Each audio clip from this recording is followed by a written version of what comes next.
Do not go gentle into that good night. Old age should burn and rave at close of day. Rage, rage against the dying of the light. All right, Enrique. Yes, you are.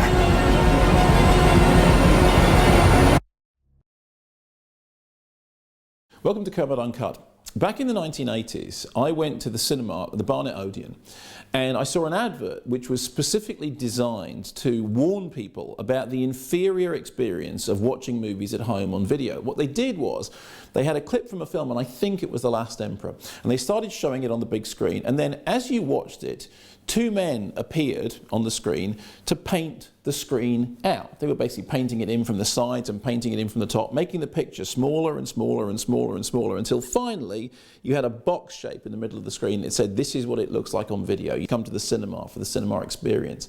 I also remember that there was an advert for IMAX way, way back when IMAX was sort of first starting out. And it was a picture of a small thing which said, this is a television, and then it said, and this is a cinema, and then it said, and this is widescreen, and then it said, and this is IMAX. And you went, wow, that's unbelievable. Now, a few weeks ago, I went once again to the BFI IMAX in London to see Interstellar in a 70mm print, and it blew my socks off. The fact is, if you want to see that film, you need to see it on the biggest screen possible. You can see why it is that Christopher Nolan is such a champion of 70mm IMAX, because it looked spectacular. The visuals were breathtaking, and the moments when it really opens up, when the frame just absolutely fills your field of vision, it's quite something. Something, indeed, which takes your mind off the fact that there are certain things about the narrative that don't work. There are certain things about the dialogue that are, let's face it, clunky.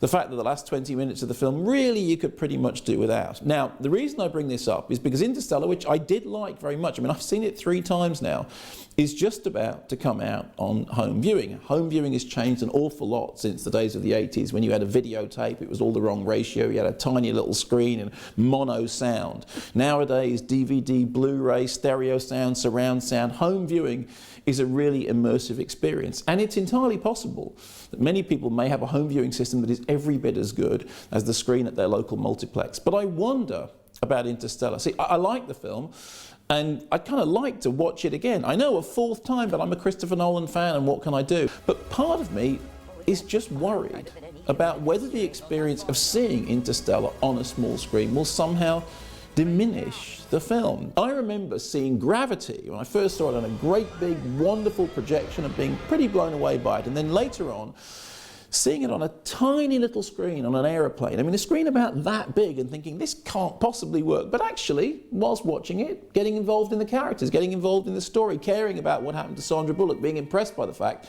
that the story is really like a chase sequence. It has a beginning, a middle and end, and it's over pretty quickly.